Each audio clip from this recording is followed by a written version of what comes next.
안녕하세요. 구미수 한의원 제강 원장입니다. 이번엔 조금 이제 특이한 경우인데요.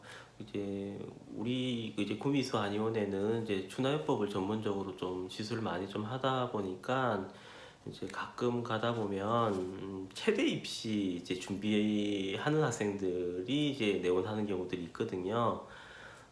체대 입시 이제 학원들이 따로 있어요. 거기 이제 원장님들이 예전부터 이제 구미수 안현 쪽에는 준해요법을 좀 전문으로 한다고 이렇게 좀 알고 있으시다 보니까 중간에 이제 체대 입시 준비하거나 특기생 준비하는 학생들 어디 부상 입으면 이제 우리 한의원 쪽으로 좀 안내를 해주는 경우들이 가끔씩 있는데 이 경우는 조금 이제 일반인들하고 치료 목표가 조금 다릅니다. 그거를 좀 이번에 안내 드립니다. 사실 예를 들면은 길 가다가 뭐 발목 삐끗하는 경우 있을 수 있거든요. 발목 삐끗하면 이제 발목 근처 이제 복숭아뼈 근처가 조금 붓기도 하고 특별히 뭐 골절 아니더라도 인대 염좌라고 하는 게 생깁니다.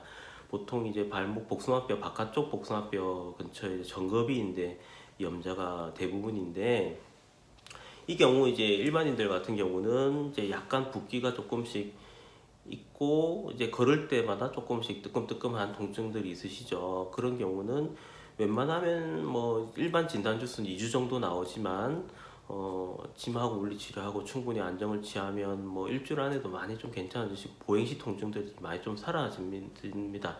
그 치료를 뭐 조기 종결하고 그래도 한 일주일 정도는 조금 조심하시라 하고 이제 조기 종결하는데 체육 특기생 같은 경우 뭐 아니면 무용 뭐 준비한 학생들 같은 경우 이제 어떤 만약에 발목 삐었다 하면은 저번에 이제 장거리 그 달리기 운동선수 치료를 했었는데 치료 목표가 좀 다르더라고요.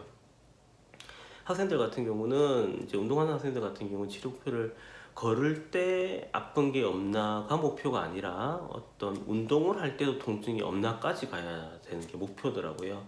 그래서 일반인들하고 조금 체육특기생이라든지 운동선수들은 조금 다른 목표를 가지는 게 맞겠다. 이제 그런 니즈가 또 있고 저도 이제 보면 그런 니즈에 맞춰가지고 치료를 접근하죠. 그래서 이 경우는 걷는데 안 아픈 거를 넘어서서 뛸 때 어떤 힘을 주고 많이 뛸 때 원래 자기 운동할 때 통증까지 없는 거, 그 운동력도 그대로 유지되는 걸 목표로 치료를 하죠. 그러면은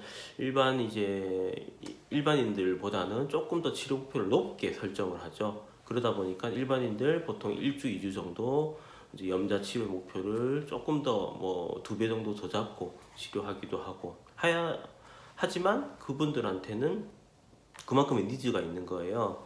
어, 운동선수 중에서 뭐 달리기 선수 같은 경우는 달릴 때도 안 아파야지 되는 게 목표잖아요. 그러면 그거에 맞춰서 이제 치료를 조금 더 진행을 하면서 치료를 조금 더 기간을 더 잡고 목표를 가지고 이제 치료를 하죠. 그런 게 조금씩 다를 수 있겠다. 체육 특기생이라든지 어떤 이제 운동 선수들 같은 경우는 목표가 조금 다를 수 있겠다. 그런 경우는 따로 일반인들하고 다를 수 있다. 그걸 이제 염두에 두고 치료를 하는 게 맞는 것 같습니다. 예, 구미수 한의원 제강 원장이었습니다.